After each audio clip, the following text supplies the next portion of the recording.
Hey there. So today we're going to be looking at what I got at the 2023 Saluki Con. It's held at Southern Illinois University in Carbondale, Illinois.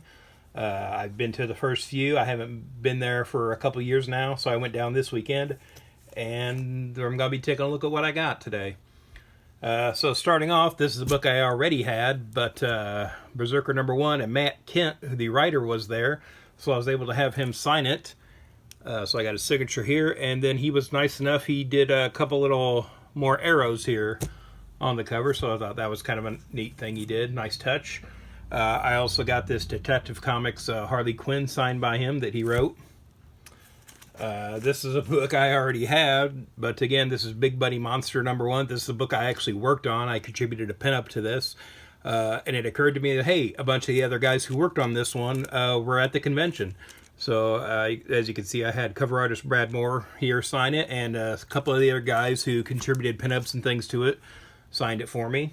The goal is to kind of get that signed by everybody who worked on it at some point. Next up, I picked up some Mark Millar books I've been looking for. Jupiter's Legacy 2 issues. Again, I guess the show didn't do too well on Netflix, so there probably won't be too much Jupiter's Legacy stuff coming out anymore. So I want to make sure to pick those up. Then I got some issues of the first Magic Order series. Again, I think it's the 4th series going on right now. Here's the Adam Hughes variant cover I picked up. And then some other issues from the first volume. I think I got all these, except for the variant, I got all these out of a dollar bin a guy had. And again, there weren't a lot of comic vendors there this year, so I, really took a good look at what was there. Found some good stuff. Next up is a book I kind of forgot about, was Insufferable by Mark Waid. He did this after Irredeemable and Incorruptible, which are supposed to be getting the movie treatment now. But his follow-up to that was this book with Peter Krause. And this was on their digital platform Throwbent that they had for a while. And I had started to read it on there, but just sort of trailed off at some point. But yeah, I found the whole run there, so I definitely picked this up. Next up was a book I found, Technophage, created by Neil Gaiman. It says Neil Gaiman's name in the title, but I don't think he had a lot to do with the day-to-day on this one. So this was from Techno Comics back in the mid-90s. They had a line of books that was basically created by big sci-fi writers. I know Gene Roddenberry had one, and some other writers. And I think what it was they kind of created the concepts, and then the regular teams kind of ran with it. And so, this one, though, was done by Rick Veitch and Brian Talbot. It was kind of a fun book. It was I'm not sure if it was a spin-off or a companion book to the Mr. Hero, the Pneumatic Man that I read. But I have the first and last issues of this series, and I was able to find the rest of them in some dollar boxes. So, not necessarily something I was looking for, but, if I get the whole run, I'm not going to pass that up. So I went ahead and grabbed those. Then I found a couple issues of Brave and the Bold, which is on my list. I am trying to track down all the Batman team-up issues from Brave and the Bold. Probably won't be able to get the Justice League ones. But I'm putting together a pretty good collection of that. So I found some of those that I picked up. I found this. This is God Is book. This is by, I don't know if you can see it there, Spire Christian Comics. So I found them because they did a Johnny Cash comic back in the day that I picked up, and it turns out they did a whole line of comics, and it's a lot of them are produced by Al Hartley here, who worked with Archie. So a lot of them were done through Archie Comics, and they're actually a lot better than I thought they would be. They're not as preachy as you would expect comics from back then being, and some of them are actually pretty decent. Next up, I found this Master of the Universe issue from Marvel.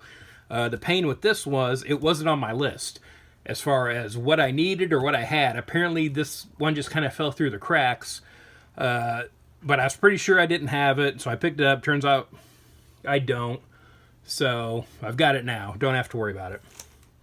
Then I found this Justice League of America #60. I'm trying to put together a collection of the first 100 issues of the first volume of Justice League of America.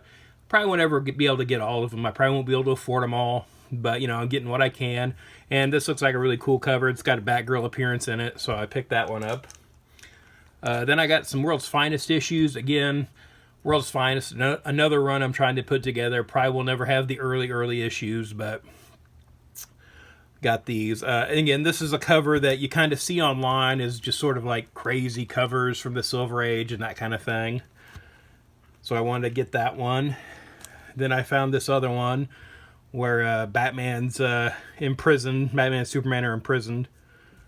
And it's the breaking of Batman and Superman. So, you know, that's decades before Bane. Then I found this one, Strange Adventures, number 201. This is one I was kind of looking for. Ooh, look at those nice checkers. So this features Animal Man battling the Mod Gorilla Boss. So yeah, Mod Gorilla Boss is really the reason I wanted this. And this might be an issue that we take a better look at later on in another video. Then I got this Ripclaw number 1. Turned out the guy I was buying dollar books from had a deal where you buy so many.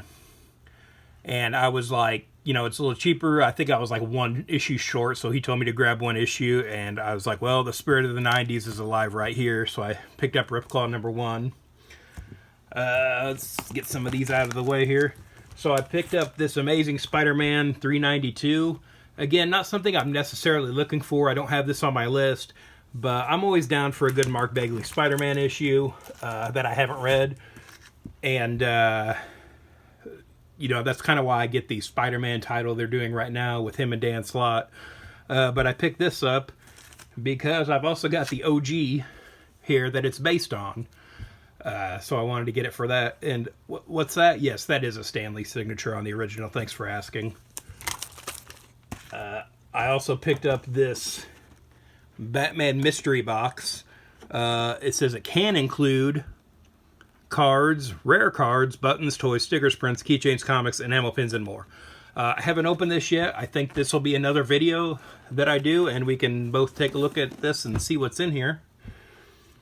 I also picked up this Batman keychain. Again, there were a lot of crafty kind of vendors there. I thought this one looked kind of neat. Again, I probably won't use it as a keychain. I'll probably put it on a bag or something else that I have. Just sort of like a decoration, really. Then the last thing here, I didn't pick this up at the con, but I did get this Funko Pop. Usually, I try not to buy Funko Pops except when I go on vacation or go on trips or something like that. I kind of buy them as souvenirs, just so I'm not buying them all the time. I don't have a house full of them.